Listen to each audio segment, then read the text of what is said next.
है पियाजे-वर्ग वैगोस्की, ठीक है ना। जल्दी सीरीज को कंप्लीट कर लेंगे और यहाँ पर क्लासेस का सिलसिला थमता नहीं है, इसलिए पहला क्वेश्चन आपका रहा स्क्रीन पर ये। हर बहन हर भाई इन क्वेश्चंस को वॉच करेगा, आपको पता चल जाएगा कि किस तरीके के क्वेश्चंस आते हैं, बस आपके मेंटल स्तर को चेक करेंगे। अब देखिए पहला क्वेश्चन है, जीन पियाजे के संज्ञानात्मक विकास की किस अवस्था में बच्चे आंख, कान एवं नाक से सोचते हैं। अब हमने आपको याद रखिएगा हर क्वेश्चन के आगे मैंने एक एग्जाम को यहाँ पर लिखा है और इनके आगे जाने कितनी बार ये क्वेश्चन आया हुआ है, सी टेट में ले लो, यूपी टेट में ले लो, एमपी टेट, रीट परीक्षा में ले लो, ठीक है ना। तो हर एग्जाम के सी टेट का मैंने सी टेट लिखा है, किसी में जे टेट लिखा है, किसी में एमपी टेट लिखा है, तो एक बार उठाया है, तो उसका मतलब ये नहीं समझना कि ये एग्जाम में केवल एक बार आया है प्रश्न, ठीक है। तो फिलहाल आंसर की अगर हम बात करते हैं, ए के साथ चला जाएगा, ये क्वेश्चन जाने कितने राज्यों में आ चुका है, तो फर्स्ट ऑप्शन का यहाँ पर राइट हो जाएगा। जब भी हम बात करते हैं पियाजे के यहाँ पर निवास की, तो स्विट्जरलैंड के मनोवैज्ञानिक हैं, 4 अवस्थाओं के लिए जाने जाते हैं और पहली अवस्था थी संवेदीगामक और दूसरी अवस्था थी जिसको हम 0 से 2 साल कहते हैं, इसको हम कहते हैं 2 से 7 साल और मूर्त को हम कहते हैं 7 से 11 साल, अमूर्त को कहते हैं 11 से 15 साल। तो ये फैक्ट आपको, ये एज वाले भी फैक्ट याद रखने हैं। फिलहाल ऑप्शन नंबर ए के साथ चला जाएगा। नेक्स्ट वन की बात करते हैं, क्वेश्चन नंबर 2। क्वेश्चन नंबर 2 हमसे ये कह रहा है, निम्नलिखित में से मैं थोड़ा सा स्क्रीन को और छोटा कर लेता हूं, और हमसे ये कह रहा है, अब की बार कह रहा है क्वेश्चन में कि भैया कौन सा कथन गलत है, निम्नलिखित में से कौन सा कथन आपका गलत दिया है। जिन बालकों के औपचारिक संक्रियात्मक चिंतन ऊंचा होता है उनका शिक्षण स्तर भी ऊंचा होता है। मनोवैज्ञानिक यहाँ पर अगर हम बात करें, महान मनोवैज्ञानिक पियाजे साहब ने कहा था कि हम 4 अवस्थाओं के अंतर्गत लास्ट स्टेज को रखते हैं औपचारिक में, इसको हम अमूर्त भी कहते हैं। यानी इस एज की अगर हम बात करें तो बच्चा वयस्क हो जाता है, तो कहीं ना कहीं हम कह सकते हैं कि बच्चे में जो संक्रियात्मक चिंतन है वो ऊंचा होगा। तो ये तो सही है, ये गलत नहीं हो सकता। बालक अपने पर्यावरण के साथ अनुकूलन करने के लिए अनेक नियमों को सीख लेता है। जब भी बच्चा बड़ा होता है, अवस्था के दौरान धीरे धीरे बच्चा बड़ा होता है, इन्वायरमेंट और वंशानुक्रम के साथ भी क्रिया कर लेता है। तो यहाँ पर इन्वायरमेंट इंपॉर्टेंट है, तो इन्वायरमेंट के साथ अनुकूलन करता है और बैलेंस बनाता है, तो ये भी आपका आंसर नहीं हो सकता, ये भी सही है। हमसे पूछा है गलत। संज्ञानात्मक विकास का तात्पर्य बच्चों के सीखने से है, बिल्कुल बात सही है, क्योंकि बच्चा कहीं ना कहीं मेंटल स्तर को प्राप्त करेगा। तो फिलहाल ऑप्शन नंबर डी हो जाएगा, क्योंकि पियाजे साहब बच्चा यहाँ पर जानता है कि पियाजे साहब ने महान मनोवैज्ञानिक ने 4 अवस्थाएं दी हैं, संवेदीगामक, पूर्व संक्रियात्मक, मूर्त संक्रियात्मक और औपचारिक संक्रियात्मक, इसलिए ऑप्शन नंबर डी हो जाएगा यहाँ पर राइट आंसर, क्योंकि गलत पूछा था तो यही गलत आपका हो जाएगा। एक लेते हैं कोहल वर्ग से क्वेश्चन। कोहल वर्ग का क्वेश्चन ये कहता है कि परायत्त नैतिकता की अवस्था होती है। अब ध्यान दीजिएगा इस क्वेश्चन से क्वेश्चंस कैसे बनते हैं। आपसे ये क्वेश्चंस कहता है कि टेट 2013 में क्वेश्चंस आया हुआ है, एमपी टेट की बात करें, जे टेट की बात करें, सीजी टेट की बात करें, तो उसमें सीजी टेट और एमपी टेट में आया हुआ है, ठीक है ना, ये परीक्षा में। तो अगर हम बात करें साहब यहाँ पर कि परायत्त नैतिकता, एक वर्ड आता है कि क्या नैतिकता बच्चे में जन्म लेने के बाद आती है या पहले से होती है। नैतिकता बच्चे में जन्म लेने के बाद स्टार्ट होती है, कभी भी बच्चा नैतिकता को लेकर पैदा नहीं होता है, याद रखिएगा, अंतः क्रिया से होती है। और एक और क्वेश्चन आता है कि कोहल वर्ग ने कौन से अवस्था की बात करी है, तो नैतिक सिद्धांत की बात करी है, ठीक है। और एक और क्वेश्चन आता है कि कोहल वर्ग ने कितनी अवस्थाओं की बात करी है, 3 स्टेजेस की बात करी है और उनकी 2-2 सब स्टेजेस यानी 6 स्टेजेस हो जाती हैं। तो फिलहाल यहां पर अगर हम बात करें तो 4 से 7 वर्ष हो जाएगा, option number C according to exam answer key. फिलहाल बात करते हैं नेक्स्ट क्वेश्चन पर, चैनल को सब्सक्राइब कर लेना बेहतरीन स्टडी प्लान के लिए। अब हम चलते हैं क्वेश्चन नंबर नेक्स्ट वन की बात कर रहे हैं सर, नैतिक दुविधा और नैतिक तर्कणा को किस मनोवैज्ञानिक ने प्रतिपादित किया। नैतिक तर्कणा की बात करें, यूपी टेट का क्वेश्चन है, यूपी टेट एग्जाम्स में आया हुआ क्वेश्चन है, देखिएगा ध्यान दीजिएगा, तो ये क्वेश्चन आपके राज्य में भी आ सकता है। नैतिक दुविधा क्या होती है। नैतिक दुविधा होती है अगर आपके मैथ में भी 60 नंबर हैं और आपके साइंस में भी 60 नंबर हैं, तो आप ये सोचते हो कि क्या मैं ग्रेजुएशन करूं तो मैं कौन से सब्जेक्ट से करूं, क्या मैं आर्ट ले लूं, क्या मैं क्या ले लूं, है ना। तो आप ये दुविधा में पड़ जाते हो, मतलब सही सही गलत गलत की बात आए तो आप नैतिक दुविधा, और जब सही गलत या गलत सही की बात आए तो नैतिक तर्कणा, ऑप्शन नंबर बी के साथ चला जाएगा। लॉरेंस कोहल वर्ग जाने जाते हैं, यूएसए के मनोवैज्ञानिक हैं नैतिक सिद्धांत के लिए, जीन पियाजे संज्ञानात्मक सिद्धांत के लिए, लेव वाइगोस्की आपके जाने जाते हैं सामाजिक सिद्धांत के लिए, और एरिक एरिक्सन जाने जाते हैं, एरिक्सन महोदय मनोसामाजिक सिद्धांत के लिए। फिलहाल ऑप्शन नंबर बी के साथ चला जाएगा। बहुत अच्छे गाइस, क्वेश्चन नंबर 5 की बात करेंगे, जे टेट एग्जाम में आया हुआ क्वेश्चन है और सी टेट एग्जाम में भी ये क्वेश्चन आ चुका है। याद रखिएगा इस क्वेश्चन को मैं थोड़ा सा यहाँ पर ले लेता हूँ, छोटा कर लेता हूँ, थोड़ा सा छोटा और करना पड़ेगा, जी हाँ। कह रहा है लेव वाइगोस्की के सामाजिक सांस्कृतिक सिद्धांत के संदर्भ में निम्नलिखित में से कौन सा कथन सही नहीं है। वाइगोस्की के बारे में बच्चा बच्चा जानता है कि कहीं ना कहीं इन्होंने पियाजे का खंडन किया। इन्होंने कहा कि पियाजे साहब ये कहते हैं कि बच्चे का जो विकास होता है वो अवस्था के दौरान होता है, यानी विकासात्मक सिद्धांत कहा गया, संज्ञानात्मक सिद्धांत कहा गया। लेकिन पियाजे साहब जैसे ही लेव वाइगोस्की साहब आए तो उन्होंने कहा बच्चे का जो विकास होता है वो यहाँ पर अवस्था के अनुसार नहीं, सामाजिकता के अनुसार होता है। तो वाइगोस्की का सामाजिक सांस्कृतिक सिद्धांत कहीं ना कहीं बालक के संज्ञानात्मक विकास पर आधारित है, बिल्कुल सामाजिक की बात करता है और दोनों कहीं ना कहीं एक दूसरे की व्याख्या करते हैं, यानी बिल्कुल समान आप कह सकते हो पियाजे और वाइगोस्की के सिद्धांत को। लेकिन फर्क है कि उनका समाज, उनका अवस्था। वाइगोस्की एक फ्रांसीसी मनोवैज्ञानिक, तो यहीं पर आपका बिल्कुल आंसर हो जाएगा, क्योंकि वाइगोस्की मैं चिल्ला चिल्ला के बताया हूं यह एक रशियन मनोवैज्ञानिक थे, तो इसलिए ऑप्शन नंबर किसके साथ जाएगा, बी के साथ चला जाएगा। नेक्स्ट वन की बात करते हैं, क्वेश्चन नंबर 6 की बात करेंगे। ध्यान दीजिएगा, क्वेश्चन नंबर 6 एमपीटेट एग्जाम में आया हुआ क्वेश्चन कह रहा है संभाव्य निकट विकास का क्षेत्र जेडपीडी का सिद्धांत निम्नलिखित में से किस मनोवैज्ञानिक के अध्ययन है। जब भी हम बात करते हैं जेडपीडी का मतलब होता है जोन ऑफ प्रॉक्सिमल डेवलपमेंट। क्या है sir, zone of proximal development.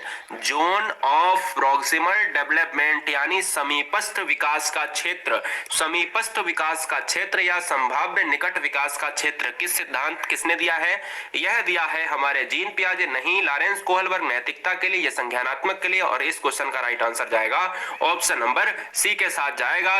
जब भी क्वेश्चन आए कि जेडपीडी का संबंध किससे है तो वयस्कों की अंतःक्रिया से संबंधित है, ऑप्शन नंबर फिलहाल सी के साथ जाएगा, लेव वाइगोस्की जो सामाजिक सिद्धांत के लिए जाने जाते हैं। क्वेश्चन नंबर 7 की बात करेंगे। क्वेश्चन नंबर 7 देखिए, पहले पढ़िएगा और उसके आंसर आपको नीचे दिए हैं कि 1 2 सही होगा, 2 3 सही होगा या केवल 3 सही होगा। पहले क्वेश्चन पढ़ लीजिएगा। सीजी टेट का एग्जाम का क्वेश्चन है और सी टेट में एक बार आया हुआ प्रश्न है, हो सकता है मे भी आपके एग्जाम में आ जाए। निम्नलिखित कथनों के प्रश्नों के बारे में विचार करना है। बालकों का विकास सामाजिक क्रियाओं के अंतःकरण के द्वारा घटित होता है, बिल्कुल बात सही है। बालकों का मानसिक विकास अधिगम के द्वारा ही संभव है, यह भी बिल्कुल बात सही है। बालकों में भाषा एवं चिंतन का विकास स्वतंत्र रूप से होता है, बिल्कुल बात सही है। अगर कहीं ना कहीं फ्री माइंड से और अगर हम बंधनों को बांध देंगे, कहीं ना कहीं लिमिट की बात करेंगे तो लिमिट में आप अभिवृद्धि की बात करते हो, लेकिन अगर हम लिमिट में विकास को बांध देंगे तो आप कहीं ना कहीं डिसबैलेंस भी आपका जो है डेवलपमेंट हो सकता है, इसलिए राइट आंसर ये भी सही है। फिलहाल अगर हम बात करें तो ऑप्शन नंबर हमारा चला जाएगा डी के साथ, यानी ये सभी सही है, क्योंकि 2 विकल्प से ज्यादा अगर विकल्प है तो फिर क्या हमने देखा, ये सभी सही चले जाएंगे। नेक्स्ट वन की बात करें, क्वेश्चन नंबर 8 जो रीट एग्जाम में आया है, पहले क्वेश्चन पढ़ लेते हैं, ध्यान दीजिएगा। एक माध्यमिक स्कूल का शिक्षक विद्यालय में पढ़ाने के दौरान एक विद्यार्थी का विश्लेषण करने के बाद यह सोचता है कि उस विद्यार्थी में अमूर्त चिंतन करने की क्षमता, भाषा संबंधित योग्यता तथा संप्रेषणशीलता का बेहतर विकास हो रहा है। विद्यार्थी के बारे में शिक्षक की यह सोच पियाजे संज्ञानात्मक विकास के किस अवस्था का सूचक है। अब देखो, आप सभी जानते हो कि बच्चे कौन सी अवस्था की बात कर रहा है, अमूर्त चिंतन की बात कर रहा है। तो मुझे ये बताओ इस क्वेश्चन का आंसर क्या होगा, बताओ इस क्वेश्चन का आंसर क्या होगा कि एक शिक्षक जब पढ़ा रहा होता है तो ये देखता है कि उसका विद्यार्थी, उसका एक विद्यार्थी ले लो, उस विद्यार्थी में अमूर्त चिंतन करने की क्षमता आ गई है। तो भैया अमूर्त की जब बात आए तो आप अमूर्त ही तो लगाओगे, औपचारिक को ही तो अमूर्त कहते हैं, इसलिए डी ऑप्शन हो जाएगा। इसकी एज जो होती है वो 11 से 15 साल होती है, इसकी 0 से 2 साल होती है, इसकी 2 से 7 साल होती है और इसकी 7 से 11 साल होती है।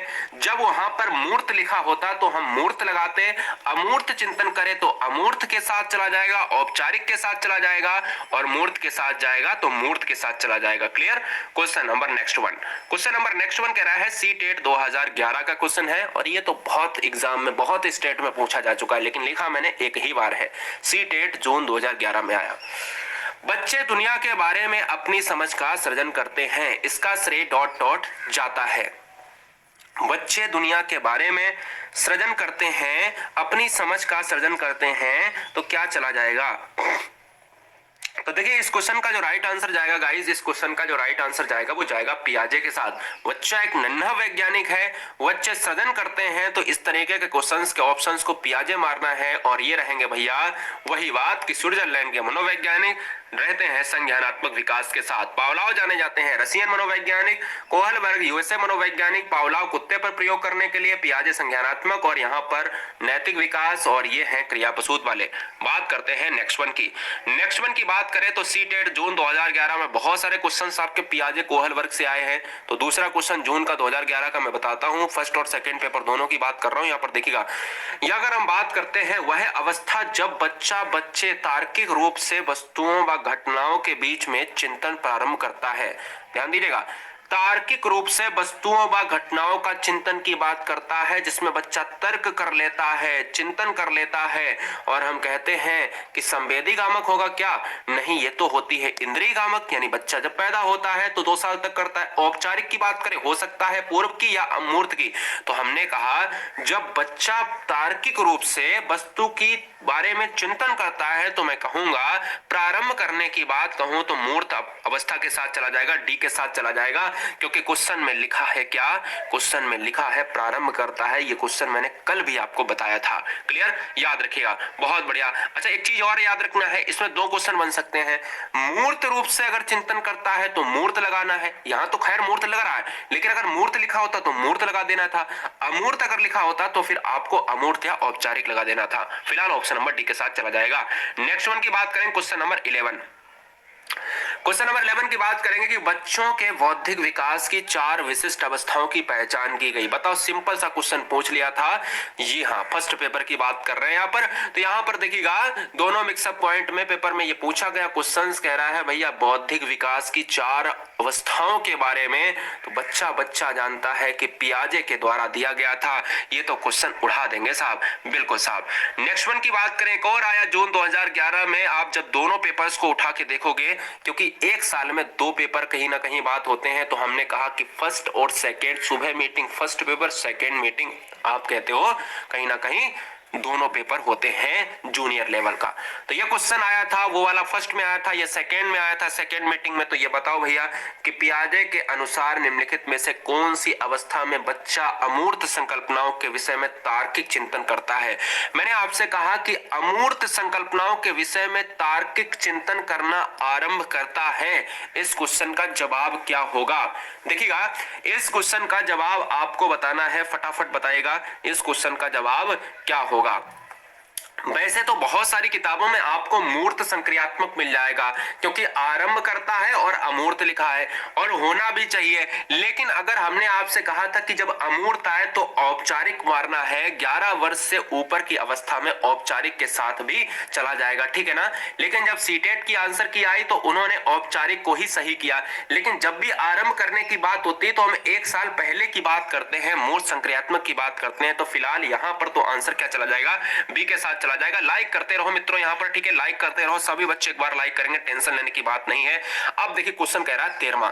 क्वेश्चन 13वां क्या कह रहा है? पियाजे के अनुसार विकास की पहली अवस्था जन्म से लगभग 2 वर्ष आयु के दौरान डॉट डॉट सबसे बेहतर सीखता है। अब देखिए, पियाजे के अनुसार विकास की पहली अवस्था जन्म से लगभग 2 वर्ष आयु के दौरान डॉट डॉट सीखता। तो मैंने कहा 0 से 2 साल जो एज होती है, जन्म से 2 साल, वो बच्चा संवेदी गामक की बात करता है।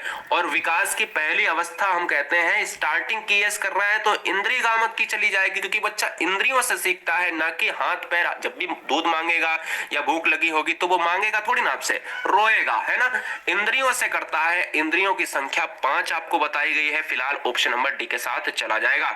अब बात करते हैं रीट यानी आर टेट की बात करें जुलाई 2011 से। अब देखिए यहां पर बात कर रहा है फ्रायड, पियाजे एवं अन्य मनोवैज्ञानिक ने व्यक्तित्व विकास की विभिन्न अवस्थाओं के संदर्भ में व्याख्या की है, परंतु पियाजे ने।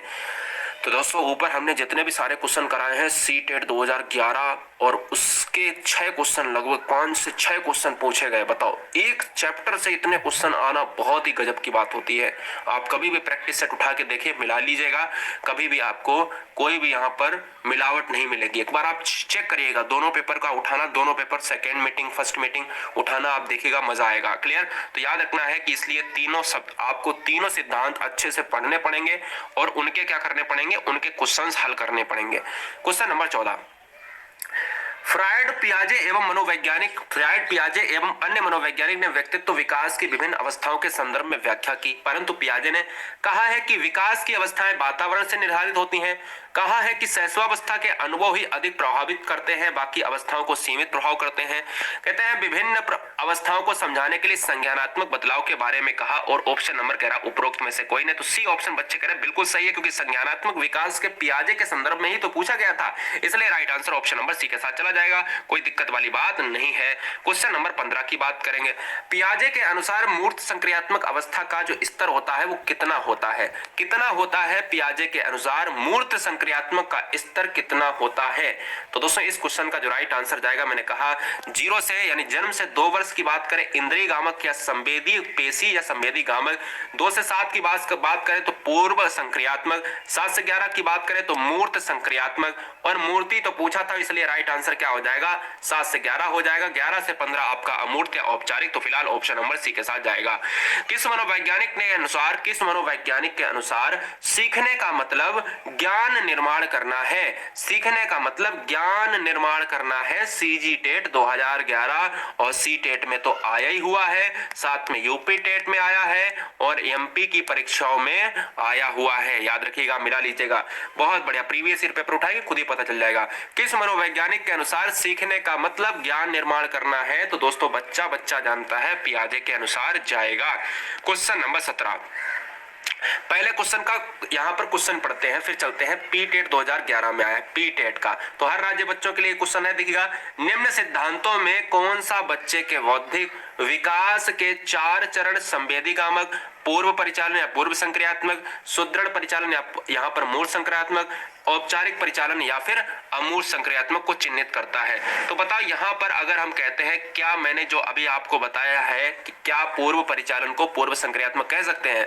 आप बताओ, अगर कह सकते हैं तो जीन पियाजे मारना, अगर नहीं कह सकते हैं तो बिल्कुल मत मारना।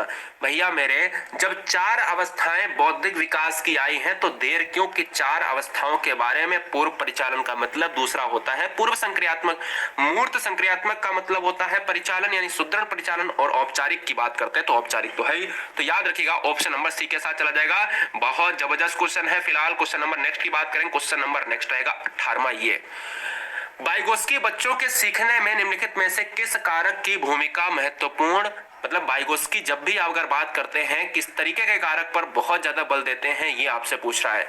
सीटेट जनवरी 2012 बताएंगे साहब, सामाजिक, आनुवांशिक, नैतिक या फिर शारीरिक? तो इस क्वेश्चन का अगर हम जवाब की बात करें तो आप यही कहोगे कि कहीं ना कहीं वाइगोत्स्की ने जेडपीटी का सिद्धांत दिया था, जोन ऑफ प्रॉक्सिमल डेवलपमेंट, कहा था समीपस्थ विकास का क्षेत्र या स्कैफोल्डिंग का क्षेत्र की विकास की बात करी गई थी, और कहा था कि कहीं ना कहीं वयस्कों के साथ अन्योन क्रिया के साथ हम चीजों को सीखते हैं, बच्चों के साथ विकास होता है, तो सामाजिकता की बात करी थी। ऑप्शन नंबर ए के साथ चला जाएगा। नेक्स्ट वन की बात करेंगे, क्वेश्चन नंबर 19 सी टेट जनवरी 2012। नेक्स्ट सेकंड क्वेश्चन पूछा गया था 12 में, कह रहा कोहल वर्ग के अनुसार शिक्षक बच्चों में नैतिक मूल्यों का विकास कर सकता है। कोहल वर्ग के अनुसार ध्यान दीजिएगा, हाँ जी, कोहल वर्ग के अनुसार शिक्षक बच्चों में नैतिक मूल्यों का विकास कर सकता है, बताएंगे। 10 सेकंड मिलते हैं आपको। देखिएगा इस क्वेश्चन का जो राइट आंसर जाएगा, जी हाँ, निष्क्रिय शब्दों को समझने के द्वारा, अमूर्त तरीके से चिंतन के द्वारा, भाषा के नए अर्जित ज्ञान के अनुरूपों के द्वारा और इंद्रियों के प्रयोग के द्वारा। अब ये क्वेश्चन जब आया था तो बड़ा ही परेशानी हो गई थी कि भाई किसको मारें, तो मारा तो गया था डी ऑप्शन को, लेकिन यहां पर एक और ऑप्शन होना चाहिए। क्या होना चाहिए? नैतिक मुद्दों पर, ध्यान दीजिएगा, क्या होना चाहिए था? नैतिक मुद्दों पर आधारित चर्चा में उन्हें शामिल करने पर, ये आंसर होना चाहिए था कोहल वर्ग के अनुसार, ठीक है। लेकिन अगर हम बात करें इंद्रियों का प्रयोग जब आई थी आंसर की, तो ऑप्शन नंबर किसको मारा गया था? डी को मारा गया था। फिलहाल क्या हो जाएगा? 4 के साथ, लेकिन नैतिकता हमेशा आपको रिलेट कराएगा कोहल वर्ग से, इसलिए आप समझदार हैं, सतर्क रहना। क्वेश्चन नंबर 20 कह रहा है पियाजे के संज्ञानात्मक विकास के चरणों के अनुसार इंद्रिय गामक संवेदी अवस्था किसके साथ संबंधित है? ध्यान दीजिएगा, बहुत ही जबरदस्त क्वेश्चन है। कह रहा है कि पियाजे के संज्ञानात्मक विकास के चरणों के अनुसार इंद्रिय गामक का मतलब होते संवेदी गामक, और ये ज्योति जन्म से 2 साल। अब देखता हूं सामाजिक मुद्दे से कोई मतलब है ही नहीं पियाजे का, तो काट देते हैं। तार्किक रूप से समस्या का समाधान हो सकता है, लेकिन तर्क तो मूर्त अवस्था में होता है, तो ये तो 0 से 2 साल, जन्म से 2 साल होती है, तो ये भी कट गया, ये भी कट गया। विकल्पों के निर्वाचन की बात तो होती नहीं, लेकिन ऑप्शन नंबर बी आपका राइट हो जाएगा, क्योंकि बच्चा इंद्रिय से सीखता है और बच्चा अनुकरण से सीखता है, नकल करके सीखता है। स्मृति, मानसिक निरूपण, लेटे लेटे बच्चा पैर हिलाता है, इंद्रिय से ही सारी चीजें कंट्रोल करता है। फिलहाल ऑप्शन नंबर बी के साथ चला जाएगा। जी हाँ, बहुत अच्छे, बेहतरीन। Question number 21। क्वेश्चन नंबर 21, सीखने के सिद्धांतों के संदर्भ में स्कैफोल्डिंग, ये क्वेश्चन पिछली बार आया है, और पिछली बार आया है 2020 में भी आया है, आपने बच्चों ने देखा होगा। 2012 में आया है नवंबर की परीक्षा में, अभी तक जनवरी के क्वेश्चंस कराए थे, अब नवंबर की बात कर लेते हैं, ठीक है। 2020 में आया, हमेशा पूछा जाएगा स्कैफोल्डिंग। अब इस बार जो आया था 2020 में आया था, उसमें लिखा था पाड़ एवं ढांचा, आपने देखा होगा, है ना। हिंदी में बच्चे परेशान हो गए, लेकिन अगर इंग्लिश देख लेते तो इसका इंग्लिश होता है स्कैफोल्डिंग। क्लियर। सीखने के सिद्धांतों के संदर्भ में स्कैफोल्डिंग की ओर संकेत करता है, तो स्कैफोल्डिंग एक वर्ड है जो वाइगोत्स्की के सिद्धांत पे संबंधित है। क्या है? वाइगोत्स्की के सिद्धांत से संबंधित है, और वाइगोत्स्की का सिद्धांत यहाँ पर एक ही ऑप्शन है कि वाइगोत्स्की ये कहता है कि भैया अस्थाई सहयोग यानी वयस्कों के द्वारा जो सहयोग होता है वो अस्थाई हो, चाहे आप कैसा भी हो, लेकिन वयस्क इन्वॉल्व होने चाहिए। महान वैज्ञानिक वाइगोत्स्की साहब रशियन मनोवैज्ञानिक थे, ठीक है ना। ऑप्शन नंबर फर्स्ट हो जाएगा। जेडपीडी का सिद्धांत भी इन्होंने दिया है, जोन ऑफ प्रॉक्सिमल डेवलपमेंट। बात करते हैं 22। पियाजे की कौन सी अवस्था का संबंध अमूर्त एवं तार्किक चिंतन से है? यूपी टेट में आया है और एक बार आया है मध्य प्रदेश परीक्षा में, और यहाँ पर क्वेश्चन का आंसर क्या हो जाएगा? संवेदी गामक बच्चे कह रहे हैं, पूर्व संक्रियात्मक, अमूर्त संक्रियात्मक और मूर्त संक्रियात्मक। देखिएगा बच्चा जानता है, इसमें तो कुछ बताना ही नहीं। मैंने कहा अमूर्त है तो अमूर्त लगा देना, मूर्त है तो मूर्त लगा देना। अमूर्त तार्किक चिंतन करता है तो भैया अमूर्त हो जाएगा। एज की बात करें, जन्म से 2 साल, 2 से 7 साल, 7 से 11 साल, और ये लास्ट 10 11 2 यहाँ पर 15 की बात करते हैं। फिलहाल ऑप्शन नंबर सी के साथ जाएगा। क्वेश्चन नंबर 23 की बात करेंगे। भाषा विकास के संदर्भ में निम्नलिखित में से कौन सा क्षेत्र पियाजे द्वारा कमतर आंका गया? बहुत अच्छा क्वेश्चन है। 2014 के फरवरी के एग्जाम में, सीटेट एग्जाम में आया है, हरियाणा टेट और पंजाब टेट में भी परीक्षा में धमाकड़ा इसका रहा है। बात करते हैं भाषा विकास के संदर्भ में निम्नलिखित में से कौन सा क्षेत्र पियाजे द्वारा कमतर आंका गया है? तो इस क्वेश्चन का जो राइट आंसर जाएगा, अहम केंद्रित बिल्कुल रहा है, विद्यार्थी द्वारा संक्रियात्मक रचना बिल्कुल रहा है, अनुवांशिक की बात करें थोड़ा बहुत रहा है, लेकिन सामाजिक अंतःक्रिया कमतर है, क्योंकि सामाजिक की बात करें तो वाइगोत्स्की से जाता है, और वाइगोत्स्की में कभी संज्ञानात्मक आ जाएगा तो वो कमतर होगा। जब यहाँ पर लिखा हो वाइगोत्स्की तो यहाँ पर होगा, यहाँ पर वाइगोत्स्की लिखा हो तो यहाँ पर आपको संज्ञानात्मक लगाना होगा कमतर, क्योंकि दोनों अपोजिट थे आपस में, ठीक है। वो उनकी बुराई करते थे, वो उनकी बुराई करते थे, काट दोनों में था, ठीक है, याद रखिएगा। फिलहाल ऑप्शन नंबर डी चला जाएगा। नेक्स्ट वन की बात करें 24 सीटेट फरवरी 2014 कहता है, हाँ ये झारखंड में भी आ चुका है। निम्नलिखित में से कौन सा कोहल वर्ग के नैतिक विकास के 4 चरणों का लक्षण है? ये कह रहे हैं नैतिक विकास आपका कोहल वर्ग से संबंधित है। विकास संस्कृति से संबंधित चरणों को सार्वभौमिक श्रृंखला है। विभिन्न चरण एक गैर पदानुक्रमित रूप से आगे बढ़ते हैं। चरणों का परिवर्तनशील अनुक्रम है, या विभिन्न चरण अलग अलग प्रत्युत्तर है, न कि सामान्य है। अच्छी तरीके से इस क्वेश्चन को वॉच करिएगा, और क्या आंसर हो सकता है, क्या आंसर हो सकता है, ये आपको जवाब देना है। बताइए साहब। बहुत बढ़िया, सभी बच्चे यहां पर जवाब देंगे, इस क्वेश्चन का आंसर देंगे। 24 का जवाब क्या होगा? 24 का जवाब क्या होगा आपको बताना है। देखिएगा इस क्वेश्चन का जो राइट आंसर जाएगा ऑप्शन नंबर फर्स्ट के साथ जाएगा, कि विकास संस्कृति से संबद्ध जो है चरणों की सार्वभौमिक श्रृंखला है। इनमें कोई भी यहाँ पर अनुक्रम की बात नहीं कर सकते, आगे की ओर की बात नहीं कर सकते, गैर की बात करी निगेटिव पॉइंट हो जाएगा, प्रत्युत्तर है, ना कि सामान्य निगेटिव भी है, पॉजिटिव भी है, तो ऑप्शन नंबर ए के साथ जाएगा। कोहल वर्ग जाने जाते थे नैतिक विकास के लिए। क्वेश्चन नंबर नेक्स्ट वन की बात करें 25 आपके स्क्रीन पर ये रहा। सीटेट 2016 का लेते हैं क्वेश्चन, 16 का लेते हैं, और महाराष्ट्र स्टेट में भी ये परीक्षा में आया हुआ क्वेश्चन है। हैं। कहते हैं वाइगोत्स्की के अनुसार बच्चे सीखते हैं। वाइगोत्स्की के अनुसार बच्चे सीखते हैं, कैसे सीखते हैं भाई? मैंने कहा कोहलबर्ग, बोले नैतिकता। मैंने कहा पियाजे, बोले संज्ञानात्मक अवस्था के सिद्धांत से। मैंने कहा वाइगोत्स्की, तो आपने कहा बच्चे सामाजिकता की साथ से बात करते हैं, सामाजिकता की बात करते हैं। कोहलबर्ग नैतिकता की बात करेंगे। तो यहाँ पर अगर हम बात करेंगे वयस्कों एवं समवयस्कों के साथ परस्पर क्रिया से, चाहे वो खेल का मैदान हो, चाहे वो समाज हो, चाहे वो घर हो, चाहे वो विद्यालय की बात हो, तो ऑप्शन